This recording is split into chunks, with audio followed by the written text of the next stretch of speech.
네가 어떻게 살아서? 아니, 그게 아니라, 링게른, 그 영양수액은 다 맞고 온 거니? 텅 빈 거실, 현관에 들어선 저를 본 시어머니의 얼굴은 귀신이라도 본 듯 새하얗게 질려 있었어요. 덜덜 떨고 있던 시어머니에게 저는 무덤덤하게 대답했습니다. 링겔이요? 아까 신우이가 숙취가 심하다고 그래서 제가 양보했는데요. 그 순간이었어요. 시어머니는 끔찍한 괴성을 지르며 미친 듯이 병원으로 뛰쳐나갔어요. 자신의 비밀을 감추기 위해 제 링거팩에 독약을 탄 시어머니. 하지만 그 독약이 듬뿍 담긴 링거는 지금 자기 친딸의 핏줄 속으로 들어가고 있었죠. 자신이 판 함정에 가장 소중한 가족이 빠져버린 순간 오만했던 시댁의 모든 것이 무너지기 시작했습니다. 사연 시작 전에 구독 버튼을 눌러주시고 어디서 듣고 계신지 댓글에 남겨주세요. 그곳에 늘 행운이 가득하길 바라겠습니다. 저는 어릴 적 부모님을 한꺼번에 잃었습니다. 불의의 사고였죠. 보육원 한 구석에서 무릎을 꿇어안고 밤마다 울던 아이가 바로 저였어요. 핏줄이라는 게 얼마나 따뜻한 건지 한 번도 느껴보지 못한 채 자랐습니다. 그래서 대학 시절 운명처럼 민호를 만났을 때 저는 처음으로 누군가의 가족이 되고 싶다는 꿈을 꾸게 됐어요. 무려 10년이었습니다. 민호와 손을 잡고 걸어온 그 긴 세월 끝에 30살이 되던 해 저는 벅찬 마음으로 결혼을 약속받았죠. 은수야, 우리 이제 진짜 가족이 되는 거야. 내가 평생 지켜줄게. 민호가 제 두 손을 꼭 감싸주며 말했습니다. 저는 그 말 한마디에 그동안의 외로움이 다 녹아내리는 것만 같았어요. 하지만 소박한 꿈은 오래가지 못했습니다. 시어머니 양숙은 저를 보자마자 얼굴을 싸늘하게 굳혔거든요. 근본 없이 자란 고아를 내가 어떻게 며느리로 들이니? 어림도 없는 소리지. 양숙이 첫 잔을 탁자에 거칠게 내려놓으며 쏘아붙였어요. 저는 그 자리에서 고개를 들 수가 없었습니다. 가슴이 찢어지는데도 아무 말도 못하고 입술만 깨물었죠. 엄마, 제발 그러지 마. 은수가 무슨 죄가 있어. 내가 사랑하는 사람이야. 민호가 양숙의 팔을 붙잡으며 매달렸지만 양숙은 손을 매몰차게 뿌리쳤습니다. 그렇게 벼랑 끝에 몰려있던 어느 날 기적 같은 일이 일어났어요. 제 뱃속에 아이가 들어선 겁니다. 혼전 임신이었죠. 손주 소식을 들은 양숙은 그제야 마지못해 결혼을 허락했습니다. 금전적으로 여유가 없던 우리 부부는 시어머니와 합가해서 살기로 했습니다. 저는 그래도 고아인 저를 받아준 것만으로 감사했어요. 어머니, 정말 고맙습니다. 저는 양숙의 손을 붙잡고 눈물을 뚝뚝 흘리며 다짐했습니다. 그땐 정말 진심이었어요. 하지만 예쁜 딸을 낳고 나서 본격적으로 시작된 시집살이는 상상조차 할 수 없을 만큼 참혹한 지옥이었습니다.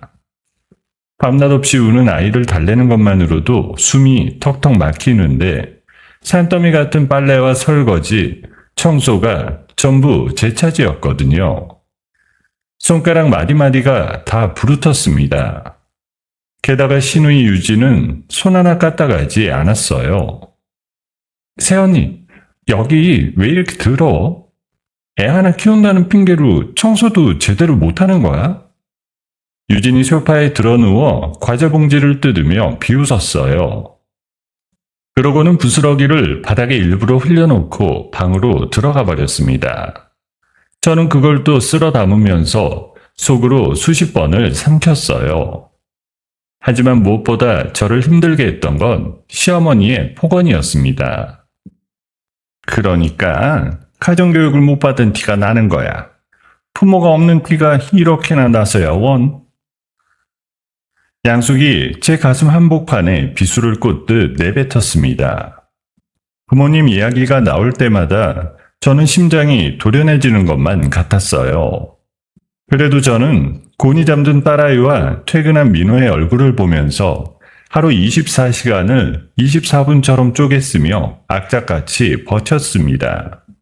그러던 어느 날이었어요. 신생아 검진을 마치고 아기를 품에 안은 채 동네 골목을 지나던 길이었습니다. 저는 후미집 모텔 입구에서 걸어 나오는 한 여자를 보고 그 자리에 얼어붙고 말았어요. 양숙이었습니다. 그것도 시아버지의 가장 친한 친구라는 기동에 팔짱을 끼고서요. 두 사람은 누가 봐도 정상이 아닌 분위기로 몸을 바싹 붙이고 있었습니다. 길 한복판에서 저와 눈이 딱 마주친 양숙은 순식간에 얼굴이 새하얗게 질렸습니다. 우리는 서로 아는 척 한마디도 못한 채 각자 집으로 돌아왔어요. 그날 밤 양숙은 입을 꾹 다문 채 안절부절 못했습니다. 밥숟가락도 제대로 들지 못하더라고요. 다음날 아침 민호와 시아버지가 출근하고 유진마저 외박으로 집을 비우자마자였습니다. 양숙이 갑자기 제 앞에 털썩 무릎을 꿇었어요. 은수야, 제발 부탁이다. 어제 본 거 못 본 걸로 해다오. 응? 내가 이렇게 빌게. 양숙이 제 발목을 붙잡고 눈물을 줄줄 쏟으며 사정했습니다. 평생 저를 짓밟던 사람이 무릎을 꿇으니 저는 어찌할 바를 몰랐어요. 그 사람이랑은 당장 정리할 거다. 진짜야. 우리 가정만 깨지지 않게 부탁한다. 어머니, 일어나세요. 저 누구한테도 말 안 할게요. 약속할게요. 저는 떨리는 목소리로 무거운 약속을 건넸습니다. 가정을 지키고 싶었거든요. 그게 제 가정이기도 했으니까요. 그날 이후로 거짓말처럼 시집살이가 사라졌어요. 유진이 또 저를 괴롭히려 들 때마다 양숙이 대신 나서서 막아줬고요. 유진아, 그만해라. 네 새언니도 힘들어. 좀 도와주면서 살아. 양숙이 유진의 등을 떠밀며 말했습니다. 저는 결혼 5년 만에 처음으로 사람 사는 집의 평온이라는 걸 맛봤어요. 따뜻한 밥상에 둘러앉아 웃는 게 이런 거구나 싶었습니다. 하지만 그 얄팍한 평화는 며칠 만에 산산조각이 났습니다. 누군가 시아버지에게 양숙의 불륜을 일러바친 거예요. 경로한 시아버지가 거실 한복판에서 살림살이를 내동댕이 쳤습니다. 당장 이 집에서 나가. 내 친구 놈이랑 그 짓을 하고도 뻔뻔하게 밥이 넘어가? 시아버지가 밥상을 뒤엎으며 고함을 질렀습니다. 그릇 깨지는 소리가 온 집안에 울렸어요. 저는 민호, 유진까지 셋이서 대철의 바짓가랑이를 붙잡고 매달렸습니다. 아버지, 제발 한 번만요. 엄마를 이렇게 내치면 갈 데도 없잖아요. 제발요. 저도 무릎을 꿇고 함께 빌었습니다. 그렇게 한참을 매달린 끝에 간신히 이혼이라는 최악의 위기만은 넘겼어요. 그런데 진짜 비극은 거기서부터였습니다. 양숙은 자기 치부를 시아버지에게 밀고 한 사람이 바로 저라고 굳게 믿어버린 거예요. 어머니, 정말 저 아니에요. 제가 왜 그러겠어요. 믿어주세요. 그래, 알았다. 양숙은 제 하명에 그저 서늘한 미소만 지을 뿐이었어요. 그 미소가 어찌나 소름 끼치던지 저는 등골이 오싹해졌습니다. 그리고 그 미소는 곧 가혹한 보복으로 이어졌죠. 명절을 앞둔 어느 날이었습니다. 이번 명절은 아주 크게 치를 거다. 제사 음식이랑 대청소 전부 네가 알아서 해. 양숙이 저에게 일방적으로 통보하고는 방문을 쾅 닫고 들어가 버렸어요. 도저히 혼자서는 감당할 수 없는 양이었습니다. 저는 그날 제 앞에 어떤 지옥이 펼쳐질지 가만히 가늠해 봤어요. 등에 업힌 딸아이가 그것도 모른 채 새근새근 잠들어 있었습니다. 명절을 사흘 앞두고 저는 등에 칭얼대는 딸아이를 업은 채 부엌에서 한 발짝도 벗어나지 못했어요. 전을 부치고 나무를 묻히고 산더미 같은 그릇을 닦고 집안 구석구석을 쓸고 닦았습니다. 잠은 거의 자지 못했어요. 사흘 밤낮을 뜬 눈으로 버틴 겁니다. 팔이 후들거리고 눈앞이 핑핑 도는데도 멈출 수가 없었어요. 양숙이 거실 소파에 앉아 저를 빤히 지켜보고 있었거든요. 아직도 멀었니? 손이 그렇게 굼떠서야 우리 조상님들을 제대로 모실 수나 있겠어? 양숙이 부채질을 하며 혀를 끌끌 찼습니다. 저는 대답할 기운조차 없어서 그저 고개만 숙인 채 기름 묻은 손을 놀렸어요. 그렇게 나흘째 되던 날 아침이었습니다. 전을 마지막으로 붙이려고 프라이팬 앞에 선 순간 갑자기 눈앞이 새까맣게 변했어요. 다리에 힘이 쭉 풀리면서 저는 거실 한복판에 그대로 허물어지고 말았습니다. 등 옆인 딸아이가 놀라 자지러지게 우는 소리가 아득하게 들려왔어요. 은수야, 정신 차려봐. 은수야. 마침 출근 준비를 하던 민호가 달려와 저를 흔들었습니다. 저는 의식이 가물가물한 채로 119 구급차에 실려 병원으로 옮겨졌어요. 응급실에서 눈을 떠보니 의사가 제 팔에 링거 바늘을 꽂고 있었습니다. 많이 무리하셨네요. 영양 상태도 안 좋고 몸이 완전히 지쳤어요. 이 수액 다 맞고 푹 쉬다 가셔야 됩니다. 의사가 링거줄을 침대 옆 거치대에 걸며 말했어요. 그제 옆에 와 있던 양숙이 제 손을 덥석 잡았습니다. 은수야, 내가 너무 심했지? 미안하다. 남은 집안일은 내가 다 할 테니까 너는 여기서 푹 쉬어. 응? 양숙이 눈가를 훔치며 가증스러운 연기를 펼쳤어요. 저는 그 손길이 어쩐지 서늘하게 느껴졌지만 너무 지쳐서 깊이 생각할 겨를이 없었습니다. 양숙은 곧 자리에서 일어나 병실 밖으로 나갔어요. 그런데 그게 끝이 아니었습니다. 간호사가 링거를 걸어두고 잠시 자리를 비운 사이였어요. 밖으로 나갔던 양숙이 슬그머니 병실 문을 열고 다시 들어왔습니다. 주위를 살피며 발소리를 죽이고는 제 링거줄에 매달린 수액팩으로 다가갔죠. 양숙의 손에는 작은 약병 하나가 들려 있었습니다. 그 안에 든 무언가를 수액팩에 천천히 흘려넣은 양숙은 빈 약병을 주머니에 도로 쑤셔넣고 황급히 병실을 빠져나갔어요. 저는 그 순간 잠깐 화장실에 다녀오느라 그 끔찍한 광경을 전혀 보지 못했습니다. 화장실에서 돌아온 저는 어이없는 장면을 마주했어요. 제 병실 침대에 유진이 떡하니 드러누워 있었거든요. 제가 맞아야 할 수액을 본인이 맞겠다고 침대에 누워있던 거예요. 새언니, 나 요즘 몸이 너무 하해. 이 비싼 영양수액 내가 맞을게. 어차피 새언니는 집에 가야 되잖아. 유진이 침대에 누운 채 당당하게 우겼습니다. 저는 기가 막혔지만 이미 몸도 마음도 너덜너덜해진 상태라 입씨름할 힘조차 남아있지 않았어요. 그래, 네가 맞아. 난 집에 가서 애나 볼게. 저는 환자복을 벗어던지듯 갈아입고 병실을 나섰습니다. 집에 혼자 있을 딸아이가 눈에 밟혔거든요. 택시를 잡아 타고 홀로 시댁으로 향했습니다. 시댁 현관문을 열고 거실로 들어선 순간이었어요.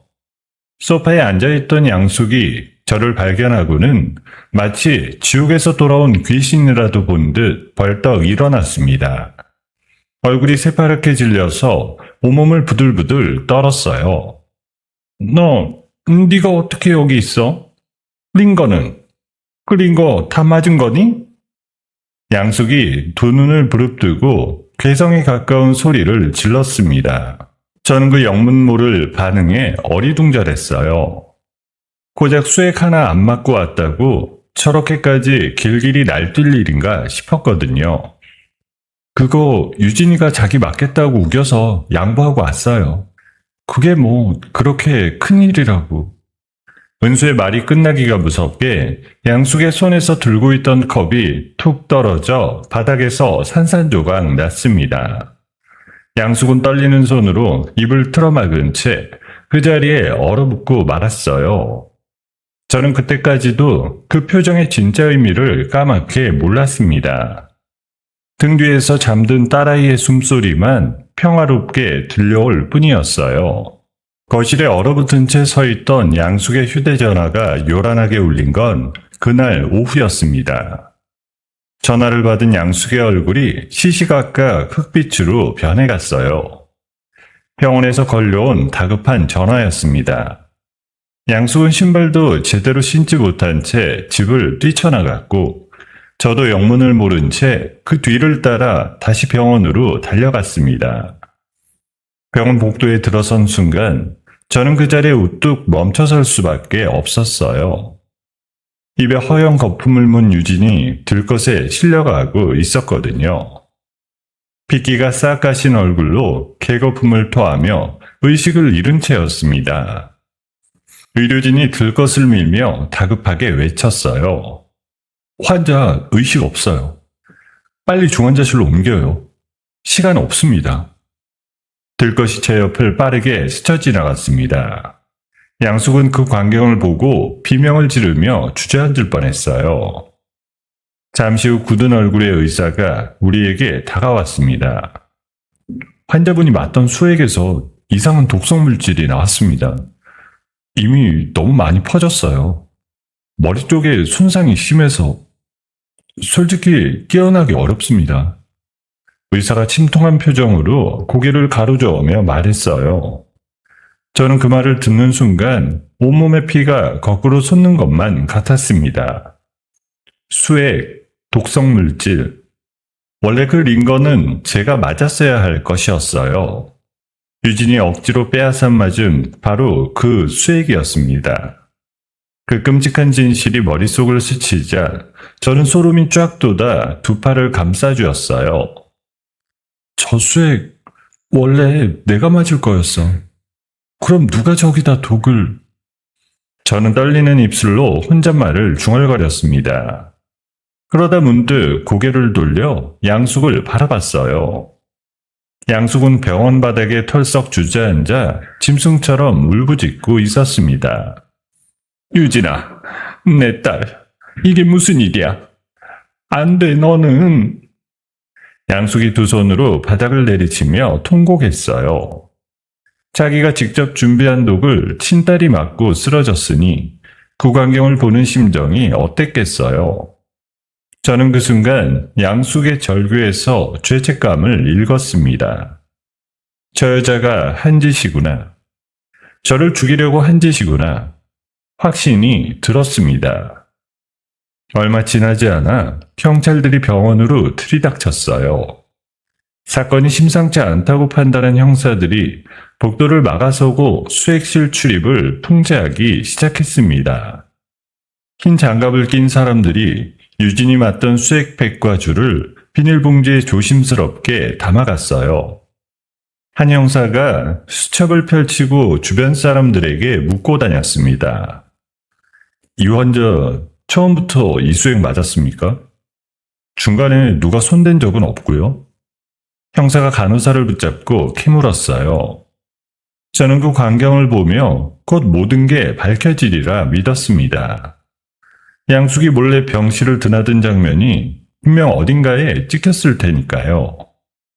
아니나 다를까 형사들은 병원 곳곳에 달린 폐쇄회로 화면을 하나하나 돌려보기 시작했습니다. 그리고 화면 속에서 수액실 근처를 수상하게 서성이다 슬그머니 병실로 들어가는 양숙의 모습을 찾아냈어요. 형사들이 모니터 앞에 모여 화면을 손가락으로 짚으며 수군거렸습니다. 이 여자분 여기서 왜 이렇게 두리번거리지?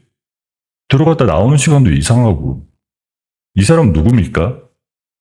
형사가 화면을 가리키며 물었습니다. 저는 그 모습을 보고 속으로 안도했어요. 이제 진실이 드러나는가 싶었습니다. 그런데 궁지에 몰린 양숙은 제 생각과는 전혀 다른 방향으로 움직였어요. 딸을 잃을 위기에 처한 슬픔보다 자기가 살아남으려는 본능이 더 무서웠던 겁니다. 양숙은 화장실에 다녀온다며 자리를 비우더니 한참을 혼자 머리를 굴리고 돌아왔어요. 눈물 자국은 온데간데 없고 눈빛만 서늘하게 가라앉아 있었습니다. 저는 그때 알았어요. 저 여자가 또 무슨 끔찍한 일을 꾸미고 있다는 걸요. 다음날 아침 경찰 조사를 받게 된 양숙은 갑자기 태도를 싹 바꿨습니다.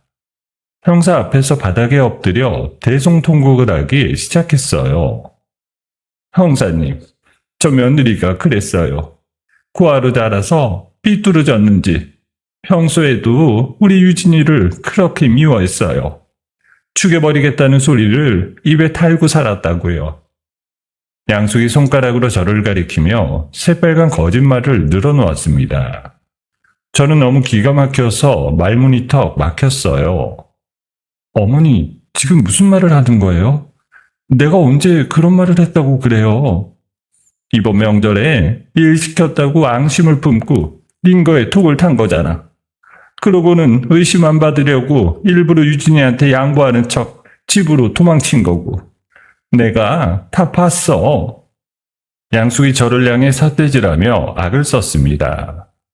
어찌나 그럴듯하게 시나리오를 짜냈는지 화면 속 자기 모습마저 저에게 뒤집어 씌우는 솜씨가 소름 끼쳤어요. 듣고 있던 형사의 눈빛마저 달라지는 게 느껴졌습니다. 더 절망스러웠던 건 그 다음이었어요. 소식을 듣고 달려온 민호마저 고개를 떨군 채 입을 열었거든요. 사실 은수가 애 낳고 나서 좀 이상했어요. 감정 기복이 심하고 갑자기 화를 내고 산후 우울증인가 싶었는데. 민호가 떨리는 목소리로 저에게 불리한 말을 보탰습니다. 저는 제 귀를 의심했어요. 10년을 함께한 남편이 가장 믿었던 사람이 저를 등지는 순간이었으니까요. 민호야, 너까지 왜 이래? 너 정말 나를 그런 사람으로 봤어? 저는 떨리는 목소리로 민호를 붙잡으려 했지만 민호는 끝내 제 눈을 피했습니다. 수사의 화살은 순식간에 저를 향했어요. 그날 경찰은 곧장 우리 집을 압수수색했습니다. 그리고 제 방 서랍장 깊숙한 곳에서 수면제 한 통과 독성 물질이 묻은 주사기를 찾아냈어요. 서은수 씨, 이게 당신 방에서 나왔습니다. 할 말 있습니까? 형사가 비닐봉지에 담긴 주사기를 제 눈앞에 들이밀며 말했습니다. 저는 그것들을 본 적도 없었어요. 양숙이 미리 제 방에 숨겨둔 게 분명했습니다. 하지만 아무도 제 말을 믿어주지 않았어요. 저는 그렇게 꼼짝없이 두 손에 수갑을 차고 말았습니다. 차가운 쇠붙이가 손목을 조여오는데 등 뒤에서는 양숙이 손수건으로 눈가를 찍어내며 저를 바라보고 있었습니다. 그 눈빛 속에 스친 옅은 미소를 저는 똑똑히 보고 말았어요. 경찰서 유치장에 차디찬 바닥에 갇힌 지 사흘째 되던 날이었습니다. 저는 무릎을 꿇어안은 채 밤새 한숨도 자지 못했어요. 제가 그 끔찍한 짓을 하지 않았다는 걸 증명할 방법이 도무지 떠오르지 않았거든요. 그런데 차가운 시멘트 바닥에 앉아 곱씹을수록 한 가지 의문이 머릿속을 떠나지 않았습니다. 양숙이 저를 단순히 미워해서 이런 짓을 벌인 걸까? 아무리 며느리가 미워도 사람을 죽이려고 독까지 쓰는 건 보통 일이 아니잖아요. 분명 따로 숨겨진 이유가 있을 거라는 생각이 들었습니다. 그냥 불륜 들킨 앙심만으로 사람을 죽이려 했을까? 아니야. 분명 다른 게 있어. 나를 죽여서 뭔가 얻을 게 있었던 거야. 저는 차가운 벽에 등을 기댄 채 혼잣말을 중얼거렸어요. 그러다 면회를 온 국선 변호사에게 간곡히 부탁했습니다. 마침 젊고 성실해 보이는 변호사였어요.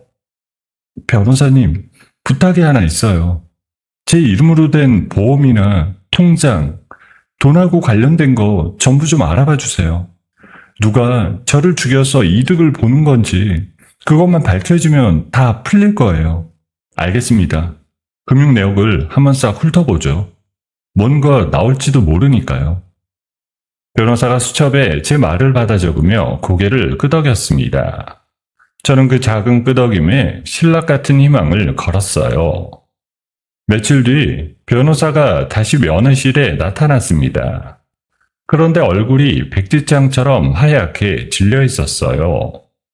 손에 든 서류 뭉치를 들고 온 변호사는 자리에 앉자마자 떨리는 목소리로 입을 열었습니다. 서은수 씨, 이거 보고 정말 놀랐습니다. 당신 이름으로 사망보험이 여러 개 들어있어요. 그것도 다 합치면 10억이고요. 네? 10억이요? 저는 그런 보험에 가입한 적이 한 번도 없는데요. 저는 자리에서 벌떡 일어날 뻔했습니다. 심장이 미친 듯이 뛰기 시작했어요. 변호사가 서류를 한 장 한 장 넘기며 설명을 이어갔습니다. 더 이상한 게 있어요. 이 보험들 전부 당신이 명절에 쓰러지기 딱 한 달 전에 가입됐어요. 그리고 가입을 맡은 설계사 이름이 박기동이에요. 박기동. 그 이름을 듣는 순간 저는 숨이 턱 막혔습니다. 시아버지의 가장 친한 친구이자 모텔에서 양숙과 팔짱을 끼고 나오던 바로 그 남자였거든요.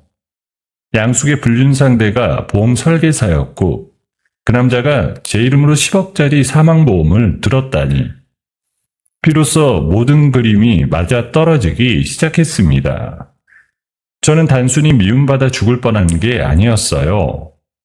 10억이라는 돈에 팔려갈 뻔한 거였습니다. 그 두 사람이 짜고 이런 짓을. 나를 돈으로 봤구나. 내 목숨값이 10억이었어. 저는 주먹을 부르르 떨며 이를 악물었습니다.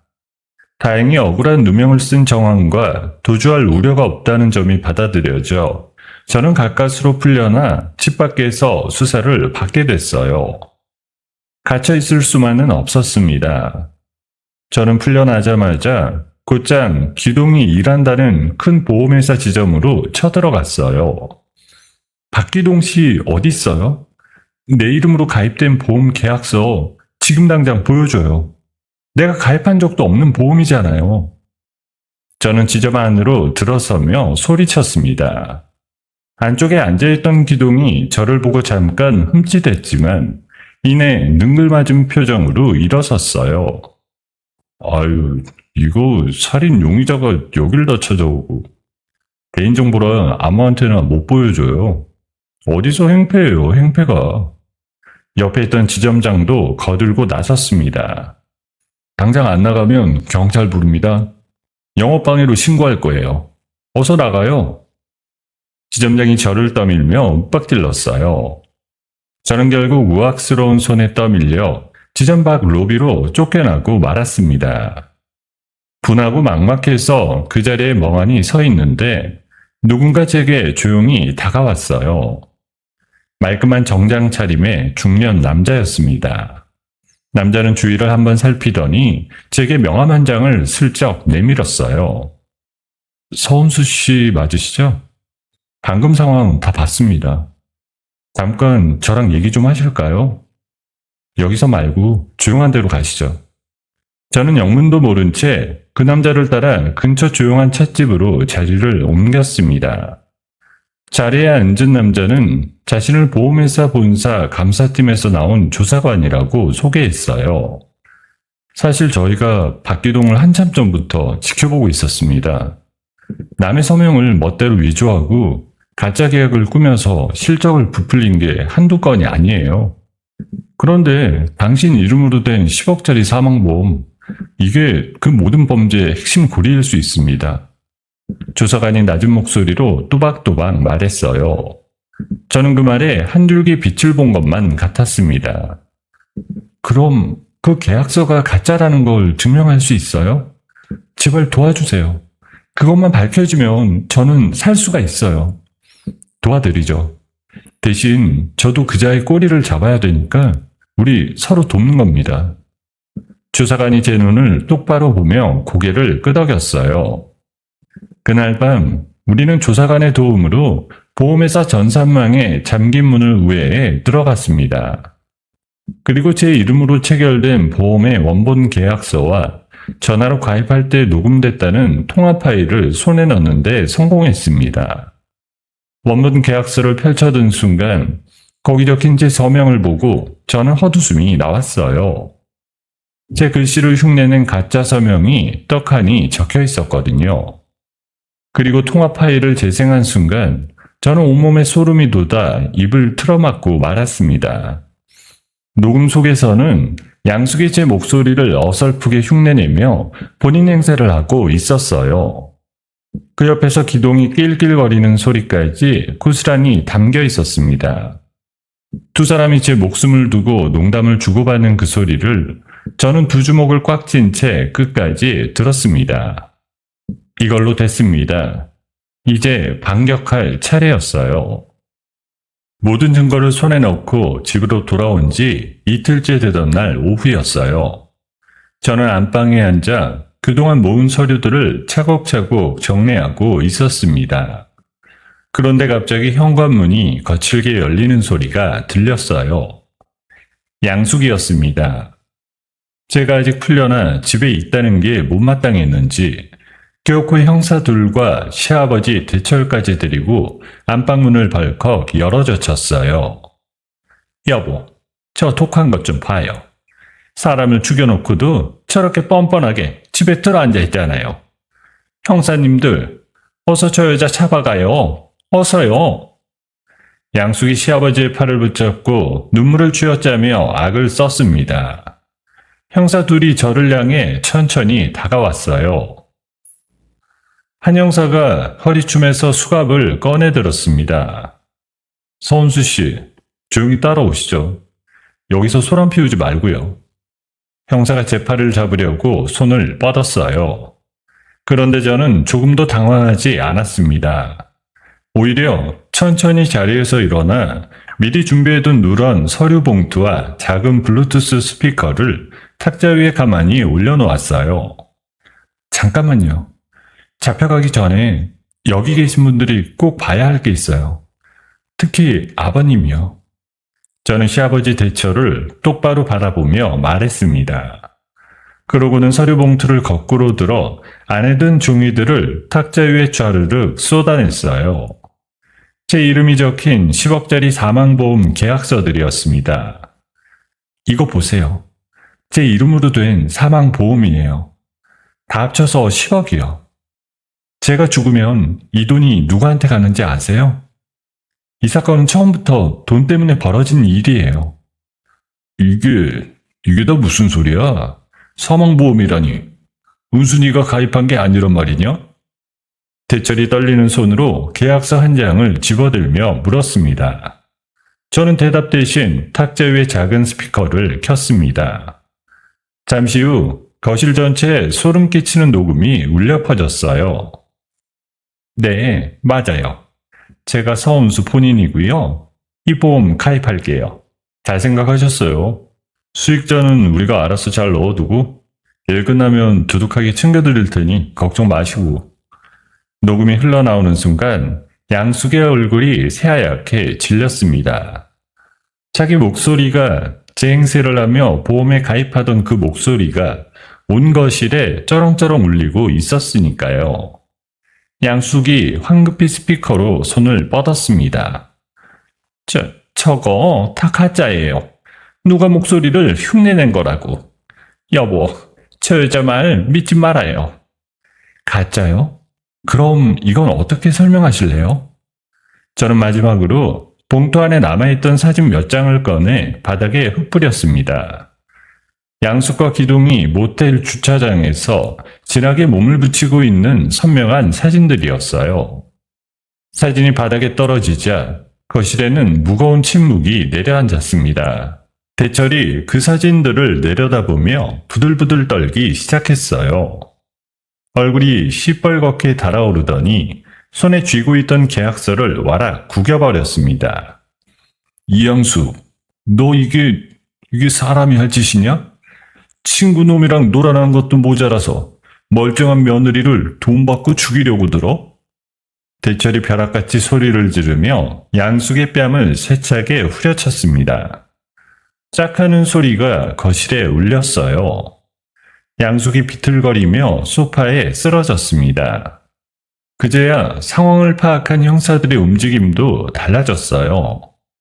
저를 향하던 수갑이 방향을 틀었습니다. 이양숙 씨, 남의 서류를 위조하고 사람을 죽이라고 사주한 혐의로 긴급 체포합니다. 변호사를 부를 수 있고 불리한 말은 하지 않아도 돼요.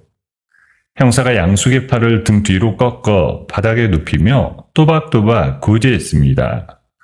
양숙은 바닥에 짓눌린 채 발버둥을 쳤어요. 놔, 이거 놓으라고. 내가 뭘 잘못했다고 그래? 다 저 여자가 꾸민 짓이야. 여보, 나 좀 살려줘요. 양숙이 목이 터져라 악을 썼지만 아무도 거들떠보지 않았습니다. 같은 시각 제 제보를 미리 받은 조사관과 다른 형사들은 기동이 있는 보험 지점을 덮쳤어요. 나중에 들으니 기동도 손님들 앞에서 그대로 수갑이 채워져 끌려나갔다고 하더라고요. 저는 양숙이 형사들 손에 질질 끌려 경찰차에 실리는 모습을 베란다 창 너머로 가만히 내려다봤습니다. 차에 오르기 직전까지도 양숙은 발버둥을 치며 헛구역질을 해댔어요. 제 목을 옥죄던 올가미가 드디어 풀리는 순간이었습니다. 저는 오랜만에 가슴 깊은 곳에서 뜨거운 무언가가 차오르는 걸 느꼈어요. 그날 밤 텅 빈 집 안에서 시아버지 대철이 제 앞에 무겁게 고개를 숙였습니다. 은수야, 정말 미안하다. 내가 사람을 잘못 봐도 한참 잘못 봤어. 우리 집안이 너한테 못할 짓을 했다. 대철이 거친 손으로 제 손등을 감싸주며 떨리는 목소리로 말했습니다. 저는 그 손이 따뜻해서 오히려 눈물이 핑 돌았습니다. 이제 다 끝난 줄 알았어요. 악몽 같던 시간이 마침내 막을 내린 줄로만 알았습니다. 품에 안긴 딸아이가 아무것도 모른 채 제품을 파고들며 옹알이를 했습니다. 양숙과 기동이 나란히 구속된 후 한 달이 흘렀습니다. 집안에 암덩어리 같던 양숙이 사라지자 저는 비로소 사람답게 숨을 쉴 수 있었어요. 시아버지 대철은 진심으로 저를 보살폈고 민호도 그날 이후로는 제게 죄 지은 사람처럼 굽실거렸습니다. 저는 남편 민호의 배신이 아직 가슴에 사무쳤지만 산후 우울증 운운한 것도 어머니에게 휘둘린 탓이려니 하며 애써 마음을 다독였어요. 은수야, 이제 다 끝났어. 어머니도 죄값 받으시는 거고 우리 이제부터라도 잘 살아보자, 응? 민호가 제 어깨를 주무르며 부드럽게 말했습니다. 저는 그 손길이 어쩐지 낯설었지만 딸아이와 함께라면 다시 평범한 일상으로 돌아갈 수 있을 거라 믿었어요. 그래서 고개를 끄덕였습니다. 그러던 어느 주말 아침이었어요. 민호가 평소와 다르게 다정한 얼굴로 제게 다가왔어요. 오늘은 내가 애 볼 테니까 당신은 바람도 쐴 겸 마트 좀 다녀와. 기저귀랑 분유도 다 떨어졌잖아. 차 가지고 가. 무거운데 들고 오지 말고. 민호가 자기 차 열쇠를 제 손에 쥐어줬습니다. 저는 그 낯선 친절이 조금 어색했어요. 평소 자기 차에는 손도 못 대게 하던 사람이었거든요. 웬일이야. 당신 차 아끼느라 나 운전대도 못 잡게 했잖아. 그냥 내가 버스 타고 다녀올까? 무슨 소리야. 무거운 거 어떻게 들고 와. 얼른 다녀와. 내가 얘랑 잘 놀고 있을게. 민호가 제 등을 떠밀듯 현관 쪽으로 몰았어요. 저는 모처럼 베푸는 호의가 고마워서 별 의심 없이 민호의 차를 몰고 마트로 향했습니다. 한참을 달리다 가파른 내리막길에 접어들었을 때예요. 저는 무심코 브레이크 페달을 밟았습니다. 그런데 페달이 아무 저항 없이 바닥까지 쑥 들어가 버린 겁니다. 차는 전혀 속도를 줄이지 않았어요. 브레이크가 왜 이래? 안 돼, 멈춰. 저는 비명을 지르며 페달을 미친 듯이 밟았습니다. 하지만 차는 오히려 내리막을 따라 점점 더 빠르게 질주했어요. 저는 떨리는 손으로 기어를 억지로 낮추고 옆에 있는 손브레이크를 찢어질 듯이 잡아당겼습니다. 그래도 육중한 쇳덩이는 멈출 줄을 몰랐어요. 눈앞의 교차로에 단단한 가드레일이 빠르게 다가왔습니다. 쾅 하는 둔탁한 충격과 함께 제 몸이 앞으로 튕겨나갔어요. 그리고 모든 게 까맣게 변했습니다. 다시 눈을 떴을 때 저는 온몸이 피투성이가 된 채 병원 응급실에 누워 있었어요. 숨을 쉴 때마다 갈비뼈가 옥신거렸고 입안에서는 비릿한 피맛이 났습니다. 다행히 목숨은 건졌지만 손가락 하나 까딱하기도 힘들었어요. 잠시 후 현장을 살펴봤다는 경찰관이 제 침대 곁으로 다가왔습니다. 표정이 심상치가 않았어요. 선수 씨, 이거 단순한 사고가 아닙니다. 차를 살펴보니 누가 날카로운 공구로 브레이크 기름이 지나가는 줄을 일부러 잘라놨어요. 누군가 작정하고 한 짓입니다. 그게 무슨 말이에요? 일부러 잘랐다고요?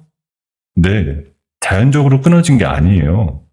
집히는 사람 있으면 말씀하세요. 신변보호가 필요할 수도 있습니다.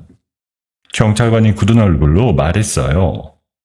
저는 그 말을 듣는 순간 온몸에 털이 곤두서는 것만 같았습니다. 누군가 또 저를 죽이려 했다는 거잖아요. 양숙은 감옥에 있는데 대체 누굴까요?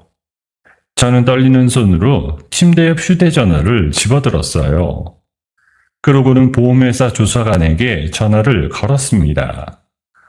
조사관님, 저예요. 부탁이 있어요. 제 이름으로 된 그 10억짜리 보험, 지금 그게 어떻게 돼 있는지 한 번만 다시 확인해 주세요. 제발 부탁이에요. 그 보험은 재판 증거물로 묶여 있을 텐데요. 알겠습니다. 바로 확인해 보죠. 조사관이 잠시 후 다시 전화를 걸었습니다. 그런데 수학이 넘은 목소리가 잔뜩 굳어 있었어요. 서은수 씨, 이거 큰일 났습니다. 그 보험 양숙이 구속되기 직전에 손을 댔어요. 사망보험금을 받는 사람이 바뀌어 있어요. 그게 당신 남편 강민호로요. 민호로요? 그게 정말이에요? 저는 휴대전화를 떨어뜨릴 뻔했습니다. 그 순간 제 머릿속에서 흩어져 있던 끔찍한 조각들이 하나둘 맞춰지기 시작했어요. 문득 몇 주 전 일이 떠올랐습니다. 양숙이 딸아이에게 과자라며 건넨 정체불명의 떡 하나를 아이가 입에 넣으려던 순간이었어요. 그때 민호가 어디선가 새파랗게 질린 얼굴로 달려와 그걸 빼앗아서 던졌습니다. 안 돼. 이거 먹으면 안 돼. 우리 애한테 이런 거 주지 마. 절대로. 그때는 그저 아이를 끔찍이 아끼는 아빠인 줄로만 알았어요. 그런데 이제와 생각하니 민호는 그 음식에 무엇이 들어가 있는지 알고 있었던 겁니다. 어머니가 무슨 짓을 꾸미는지 처음부터 다 알고 있었던 거죠. 그리고 오늘 아침 유난히 다정한 얼굴로 제 등을 떠밀며 차를 몰고 나가라던 그 미소까지. 모든 게 무서운 퍼즐처럼 맞아 떨어졌습니다. 민호, 너였어? 처음부터 너도 한패였던 거야. 저는 텅 빈 천장을 올려다보며 중얼거렸어요. 나중에 알게 된 사실이지만 민호는 코인 투자에 실패해서 사채업자들에게 수억 원의 빚을 지고 쫓기는 신세였습니다. 어머니 양숙이 저를 죽여 10억을 챙기려 한다는 걸 진작에 알면서도 그 돈으로 빚을 갚을 생각에 모른 척 입을 다물었던 겁니다. 그러다 양숙이 구속될 위기에 처하자 민호는 직접 움직였어요. 불법으로 보험을 꾸민 기동의 약점을 쥐고 협박해서 보험금 받는 사람을 슬그머니 자기 이름으로 바꿔치기 한 겁니다. 그러고는 제 차의 브레이크 줄을 끊어버린 진짜 설계자가 바로 민호였어요. 제가 세상에서 가장 믿고 의지했던 남편이 저를 10억짜리 고깃덩어리로 계산해 도살하려 했던 거예요. 그 진실 앞에서 저는 이상하게도 더는 눈물이 나오지 않았습니다. 남아있던 마지막 한 방울의 눈물마저 차갑게 메말라버린 것만 같았어요. 저는 부서진 몸으로 천천히 주먹을 끌어주었습니다. 이제는 제가 진짜 악마를 사냥할 차례였어요. 기적적으로 목숨을 건진 저는 다음날 1인실로 옮겨졌습니다.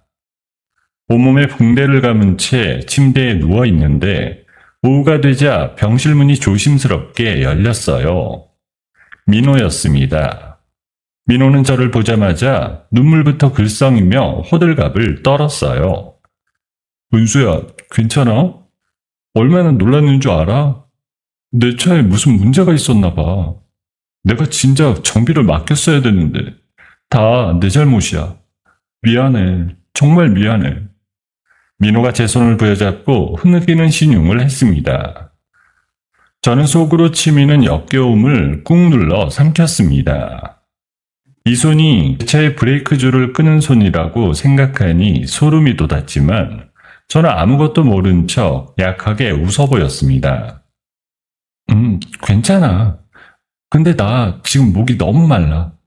미안한데 아래층 가서 따뜻한 물 좀 사다 줄래? 자판기 물은 너무 차가워서. 그래, 알았어. 금방 다녀올게. 누워있어. 민호가 서둘러 병실을 나갔습니다. 저는 민호가 사라지기 무섭게 시아버지 대철에게 전화를 걸었어요. 소식을 듣고 헐레벌떡 달려온 대철과 저는 병실에 단둘이 마주 앉았습니다. 저는 침대 밑에 숨겨두었던 서류 봉투를 꺼냈어요. 아버님, 이거 보세요. 마음 단단히 먹으셔야 돼요. 저는 끊어진 브레이크 줄을 찍은 현장 사진과 보험금 받는 사람이 민호로 바뀐 서류, 그리고 민호가 사채업자들에게 진 빚 내역서를 하나씩 대철 앞에 펼쳐놓았습니다. 대철의 눈동자가 서류를 따라 흔들렸어요. 제 차 브레이크 누가 일부러 끊었대요. 그리고 제가 죽으면 그 10억을 받는 사람이 민호로 바뀌어 있었어요. 민호 빚이 얼마인지 아세요? 아버님, 민호가 그랬어요. 민호가 절 죽이려고 했어요. 그게 무슨 소리야? 민호가? 내 아들이 너를? 아니야, 그럴 리 없어. 대철이 서류를 움켜쥔 채 고개를 세차게 가로저었습니다. 하지만 눈앞에 펼쳐진 증거들은 거짓말을 하지 않았어요. 빚 내역서를 한참 들여다보던 대철의 손이 부들부들 떨리기 시작했습니다. 결국 대철은 다리에 힘이 풀린 듯 바닥에 털썩 주저앉고 말았어요. 내가 저런 짐승을 낳았구나. 내 아내가 너를 지옥으로 몰더니 이제는 내 아들놈까지. 은수야, 내가 무슨 낯으로 너를 보겠니? 이게 다 내 죄다. 대철이 두 주먹으로 자기 가슴을 쾅쾅 내리치며 통곡했습니다. 평생을 올곧게만 살아온 노인이 무너지는 모습에 저도 가슴이 미어졌어요. 한참을 오열하던 대철이 천천히 자리에서 일어났습니다. 그런데 그 눈빛이 조금 전과는 완전히 달라져 있었어요. 슬픔 대신 서늘한 결심이 자리 잡고 있었습니다. 은수야, 우리 집안이 저지른 죄 내가 내 손으로 끊어내마. 핏줄이고 뭐고 다 필요 없다. 잠깐 기다리거라. 대철은 곧장 본가로 향했습니다. 그러고는 민호가 방 안에 숨겨둔 비밀금고를 공구로 강제로 뜯어냈어요. 그 안에서 나온 건 더 끔찍한 것들이었습니다. 민호가 대포폰으로 사채업자들과 주고받은 메시지들이었어요. 제 사망보험금이 언제 나오는지를 담보로 잡고 돈을 빌려 쓴 차용증, 그리고 저를 어떻게 처리할지 의논한 소름 끼치는 대화까지 고스란히 남아있었어요. 증거를 챙겨 병원으로 돌아온 대철은 마침 물을 사들고 돌아온 민호와 병실 앞에서 딱 마주쳤습니다. 대철은 아무 말 없이 민호의 뺨을 있는 힘껏 후려쳤어요. 짝 하는 소리에 민호가 휘청거렸습니다. 아버지, 갑자기 왜 이러세요? 무슨 일인데요? 이 천하의 짐승만도 못한 놈. 네가 네 마누라를 죽이려고 차에 손을 대? 네 새끼 엄마를? 이게 사람이 할 짓이니? 대철이 민호의 멱살을 틀어쥐고 흔들었습니다. 민호의 얼굴이 새파랗게 질렸어요. 아니에요. 누가 그런 말도 안 되는 소리를. 저 아니에요, 아버지. 제발 믿어주세요. 그 보험은, 그건 어머니가 멋대로 한 거지. 저는 몰라요. 정말이에요. 민호가 손사래를 치며 변명을 늘어놓았어요. 하지만 대철은 흔들리지 않았습니다. 한 손으로 민호의 뒷덜미를 단단히 움켜쥔 채 다른 손으로 휴대전화를 꺼내 직접 번호를 눌렀습니다. 여보세요? 경찰이죠? 여기 병원입니다. 내 아들이 지 아내를, 그러니까 며느리를 죽이려 한 살인 미수범입니다. 증거 다 있으니까 당장 와서 이놈을 잡아가세요. 대철이 또박또박 한 글자도 떨림없이 아들을 고발했습니다. 민호의 눈이 찢어질 듯 커졌어요. 아버지, 지금 제정신이에요? 아버지 아들이라고요, 제가. 어떻게 친아들을 신고해? 이거 놓으라고요. 민호가 미친 듯이 발버둥을 쳤지만 대철의 소나기는 쇠고랑처럼 단단했습니다. 잠시 후 출동한 경찰들이 민호의 두 손에 수갑을 채웠어요. 친아버지의 고발로 끌려가는 가장 비참한 모습이었습니다. 민호는 끌려가는 내내 대철을 향해 살려달라고 추악하게 악을 썼어요. 아버지, 한 번만요. 제발 한 번만 봐줘요. 아버지. 대철은 끝내 아들에게서 고개를 돌렸습니다. 민호가 연행되고 난 뒤 대철은 거기서 멈추지 않았어요. 민호가 회사 돈에 손을 댄 정황과 도박배 증거를 추려 민호가 다니던 회사와 언론에 이름도 밝히지 않은 채 모두 넘겨버렸어요. 민호가 두 번 다시 사회에서 고개를 들지 못하도록 완전히 묻어버린 겁니다. 그날 밤 대철은 붕대를 감은 제 병상 앞에 다시 한번 무릎을 꿇었어요. 은수야, 내가 남은 평생을 너랑 우리 손녀 지키는 방패로 삶아. 사죄하면서 살게. 그러니 제발 이 늙은이 곁에 있어다오. 대철이 제 손을 붙잡고 굵은 눈물을 뚝뚝 흘렸습니다. 저는 그 거칠고 따뜻한 손을 가만히 마주잡았어요. 창밖으로 어느새 밤이 깊어가고 있었습니다. 이혼과 형사재판이 함께 열리던 날 아침이었어요. 저는 법정 방청석 제일 앞줄에 앉아 있었습니다.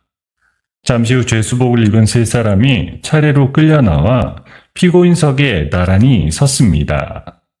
양숙과 민호, 그리고 기동이었어요. 한때 저를 짓밟고 제 목숨값을 흥정하던 사람들이 이제는 하나같이 초라하게 고개를 숙이고 있었습니다. 저는 그 모습을 차분한 눈으로 가만히 지켜봤어요. 재판이 시작되자 검사가 그동안 모인 증거들을 하나하나 풀어놓았습니다. 제 목소리를 흉내내 보험에 가입하던 녹음이 법정에 울려 퍼졌어요. 양숙이 제 행세를 하며 호호 웃는 그 소리가 흘러나오자 방청석 여기저기에서 사람들이 숨을 들이켰습니다. 들으셨습니까? 피고인 이양숙은 며느리의 목소리를 흉내내 가짜로 보험에 가입했습니다. 그리고 그 며느리가 과로로 쓰러지자 수에게 직접 독을 탔습니다. 아니에요. 나는 안 그랬어. 저 며느리가 다 꾸민 거라니까. 왜 내 말을 안 믿어? 양숙이 피고인석에서 벌떡 일어나 사태질을 했습니다. 하지만 검사는 눈 하나 깜짝하지 않고 다음 증거를 내밀었어요. 이번엔 민호가 사채업자들과 주고받은 메시지였습니다. 저를 어떻게 처리할지 의논한 소름 끼치는 내용이 한 줄 한 줄 화면에 떠올랐어요. 피고인 강민호는 어머니의 계획을 알고도 침묵했고 나중엔 직접 아내의 차에 손을 댔습니다. 이 세 사람은 한 사람의 목숨을 10억이라는 돈으로 계산해 치밀하게 죽이려 들었습니다. 이면수심이 따로 없습니다. 검사의 말이 끝나자 피고인석의 민호가 의자를 박차고 일어섰습니다. 다 어머니가 시킨 거예요. 저는 아무것도 몰랐다고요. 저는 그냥 휘둘린 거예요. 항소할 겁니다. 절대 인정 못해요. 민호가 핏대를 세우며 고래고래 소리를 질렀습니다. 그런데 그때 방청석에 앉아있던 시아버지 대철이 천천히 일어섰어요. 민호야, 그 입 다물어라. 네가 한지 이 아비가 다 봤다. 네 방 금고에서 나온 그 종이 쪼가리들, 그게 네 입보다 더 많은 말을 하더구나. 대철이 낮고 무거운 목소리로 아들을 내리눌렀습니다. 민호의 얼굴이 새파랗게 질려 그대로 굳어버렸어요.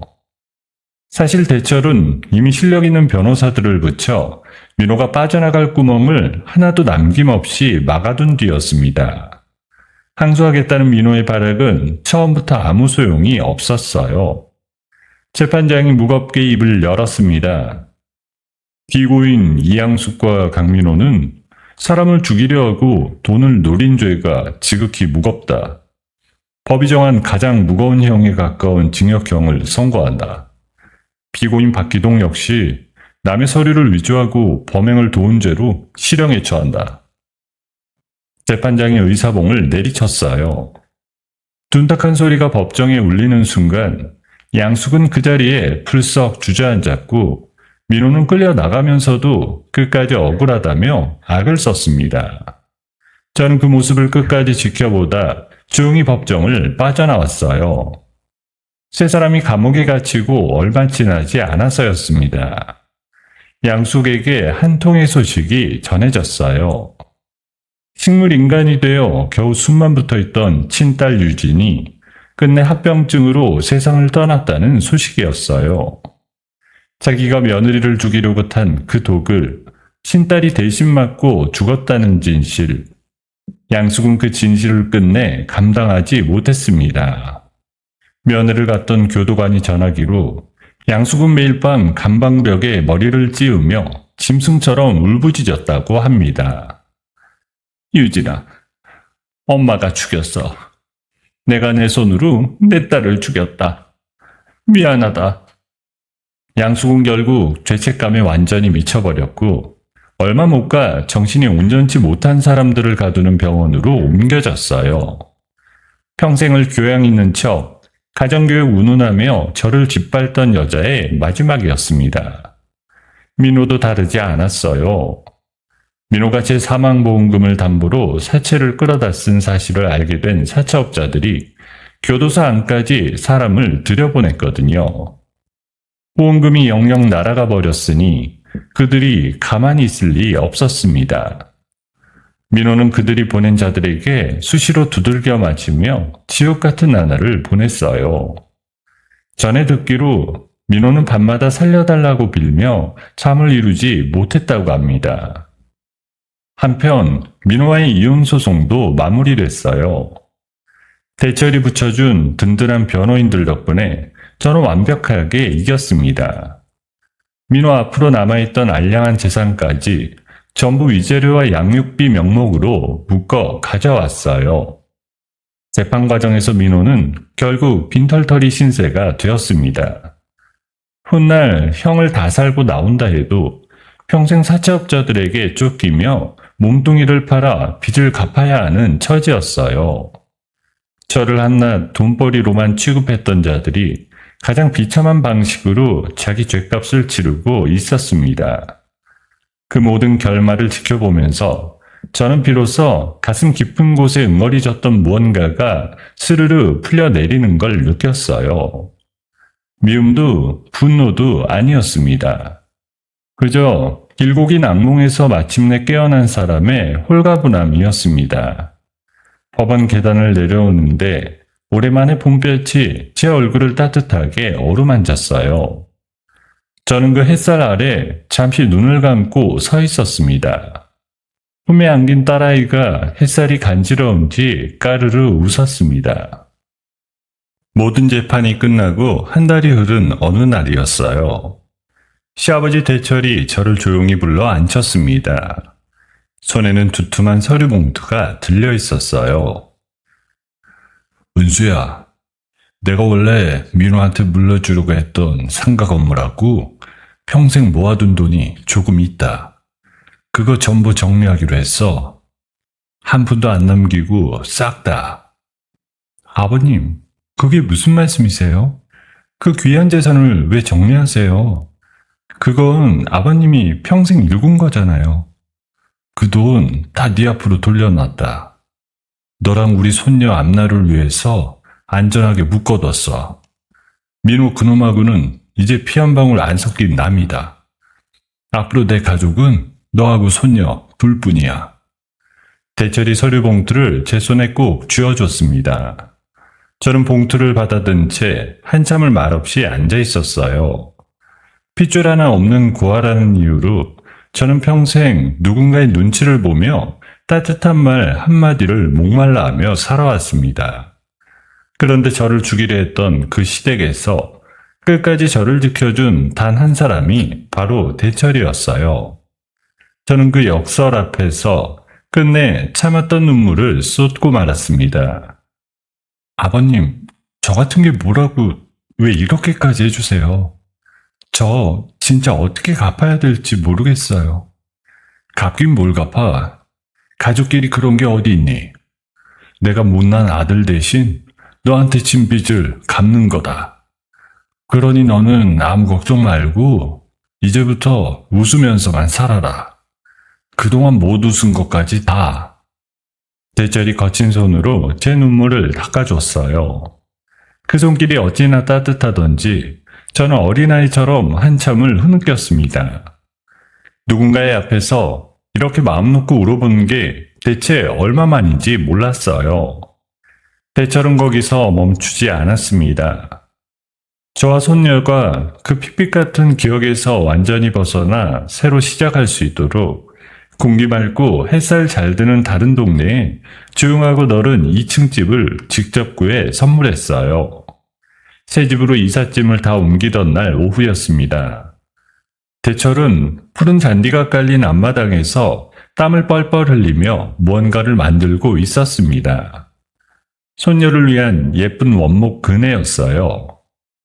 톱질을 하고 못을 박으며 대철은 연신 싱글벙글 웃었습니다. 아버님, 날도 더운데 그건 사람 불러서 하시지. 그러다 허리라도 삐끗하시면 어쩌려고요. 무슨 소리? 우리 손녀 탈 그네인데 이걸 어떻게 남한테 맡겨? 할애비가 직접 만들어줘야 그게 정성이지. 자, 다 됐다. 우리 강아지 이리 와서 한번 타볼래? 할아버지가 꽉 잡아줄게. 대철이 완성된 그네에 딸아이를 살포시 앉혔습니다. 아이가 까르르 웃으며 통통한 다리를 버둥거렸어요. 그 모습을 흐뭇하게 바라보던 대철이 저를 향해 천천히 다가왔습니다. 은수야, 이제부터 내가 네 친정아버지다. 친정 식구 하나 없어서 그동안 얼마나 서러웠니? 명절에 갈 데 없어서 힘든 일 있어도 하소연할 데도 없어서 이제 내가 그 자리 다 채워주마. 든든하게 기대도 돼. 대철의 그 한마디에 꽁꽁 얼어붙어 있던 제 마음이 봄눈 녹듯 사르르 풀렸습니다. 아버님, 아니, 아버지, 저 정말 행복해도 되는 거죠? 이렇게 웃어도 되는 거 맞겠죠? 그럼, 넌 그래도 돼. 누구보다 그럴 자격이 있는 사람이다. 저는 고개를 끄덕이며 환하게 웃었습니다. 태어나서 처음으로 아버지라는 글자를 마음 놓고 불러볼 수 있을 것 같았어요. 며칠 뒤 저는 제 앞으로 마련된 돈의 일부로 작은 일을 시작했어요. 보육원에서 자라던 시절부터 늘 마음에 품어왔던 꿈이었죠. 저처럼 부모 없이 자라는 아이들을 돕는 작은 복지재단을 세우는 일이었습니다. 서류에 제 이름 석자를 적어 넣었는데 가슴이 벅차올라 손이 다 떨렸어요.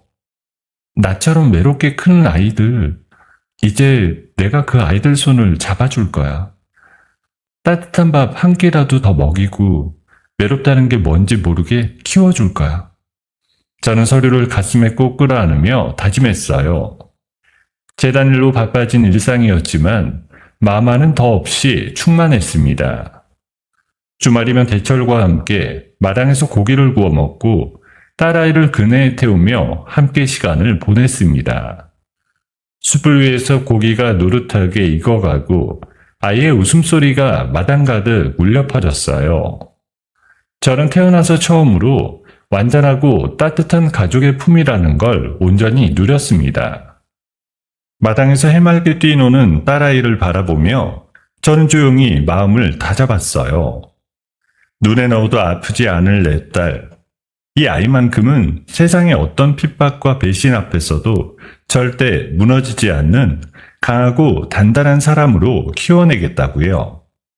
은수야, 고기 다 익었다. 어서 와서 먹어.